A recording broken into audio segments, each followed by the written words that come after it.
Okay guys, in today's video I want to go over squelch, RSSI, and effective sensitivity in the BKR 9000. I wanted to show you the physical setup here real quick. I have an ISO-T connected to the BKR 9000 right now with a 50 ohm dummy load on top. And what I want to do to start with is I just want to go over its basic squelch operation and show you its behavior when it's on a bench setup like this. And then after we demonstrate those functions, I'm going to hook up to a live antenna that's connected to a little mag mount here inside the office. And I want to show you the huge effect that the local ambient noise has on the effective sensitivity of the portable. It's a lot. So let's just start off with best case scenario though, so we'll see it in its normal operation. Right now I have the squelch turned all the way up to its maximum tightest setting, and we're going to just look for its unsquelch level and then see it ramp up and go through its bars of signal strength on the display. So let's just start off with cranking it up, and we had an unsquelch level there of about minus 77. I'll do it again. Oh, minus 79 here. And I'm going to go ahead and pay attention over here to the bars as I just ramp up and go up to 50. And you see we do our progression of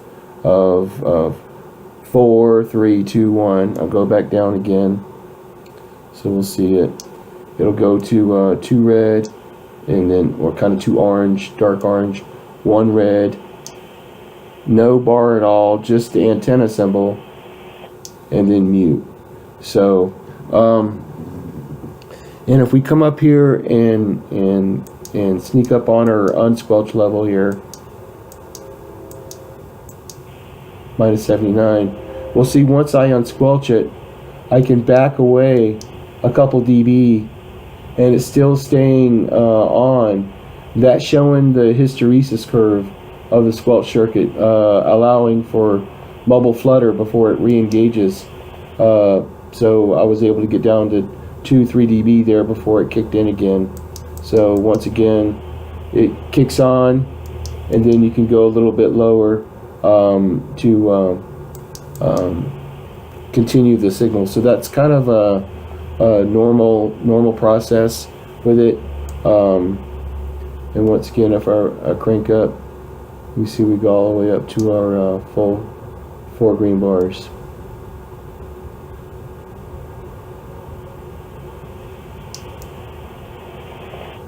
Okay, now let's go into the RSSI screen on the BK and look at it from that perspective there. So we'll go 34 and previous, and just so you can see, that was in the system test, and then squelch statistics is where you find this, and we're looking for the RSSI right there in the middle above the AFC. So once again, we'll look at it as I crank up the signal here. You'll start to see it rise, and we'll get to our unsquelch level, minus 79, and you see we're coming on with an RSSI of 46. And as I crank it all the way up and get up to 50, we're topping out at RSSI of about 30,000. It'll actually go about double that if I crank more, but this is the max for my TR port here. But anyway, you can see it definitely gives you a nice sequential, easily ramp up look at it. And just for reference, one more time, you can see our unsquelch is at 46, 47. Okay, so now that you've seen that, what I want to do is I want to go over here and change the squelch. so that it's on the loosest setting here. So you would go all the way to the end and then one step up. And we're going to go in here and we're going to save that. And go ahead and look at the RSSI again.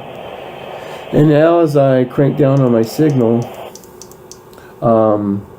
I'll be able to unsquelch at a lower level than what I did before. So let's sneak up on it here and see what level we unsquelch at the loosest squelch setting. And we got it right there, minus 87 on the RSSI of about 9. So very, very sensitive squelch. You know, very hardly any signal whatsoever to get it to open. So, and same aspect. If we sit there and ramp it up, we'll go all the way up to our 30,000 area there at 50 dBm. Okay, so this is what I wanted to show you as a reference. Now let's go all the way back down.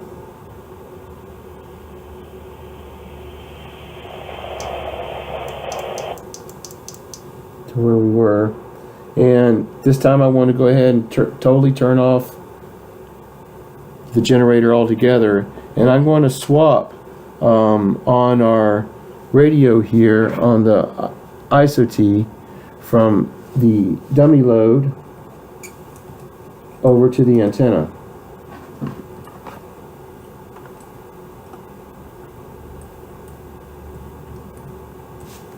And I could do the same with the portable antenna here. I just like using the mobile one because I got it far away from me and there's no local effects of my body moving or making it change, so it's nice and steady. Okay, so if I ramp up here, you can see I got the antenna on it now instead of the dummy load. So let me put it back here.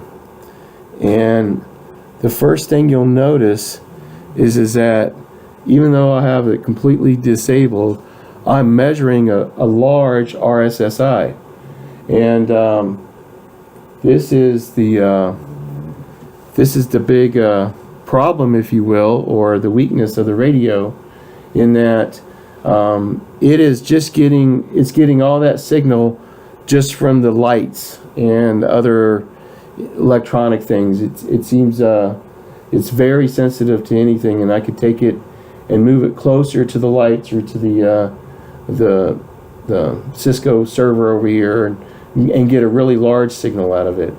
But I want to show you what the end effect is. So let me get out of here, out of the RSSI, so you can see the normal screen. And once again, we're going to do the same test we did before, that I'm just going to try and creep up on it and get it to unsquelch. So we were doing that before at minus 86.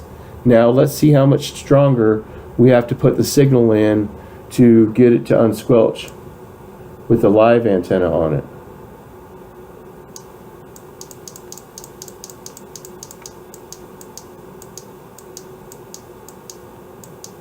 Oh, well, before I do the miraculous test, it helps to turn it on. There we go.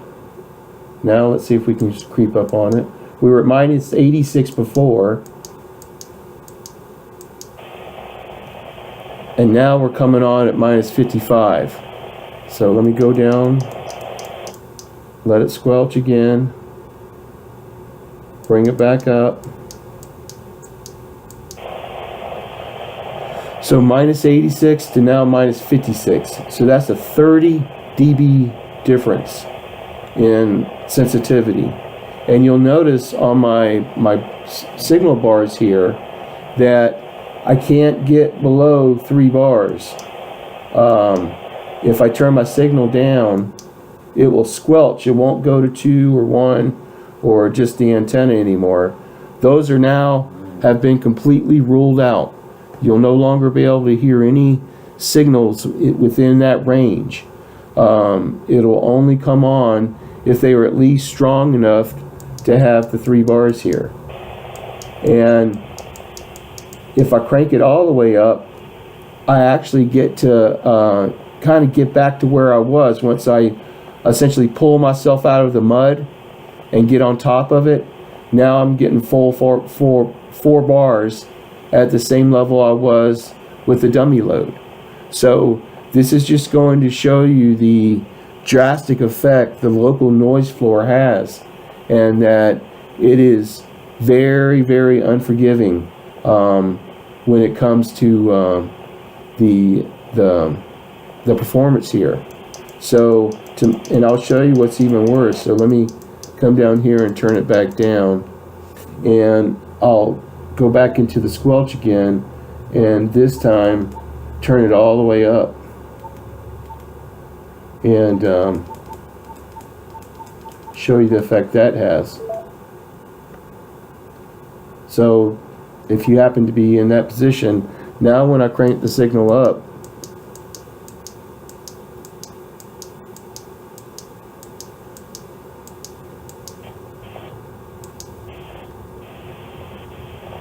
that's what I get, is that I either get full bars or nothing. So that is that could be a real like head scratcher when you're out there in the field. All right, let me take a look at that in the RSSI screen, and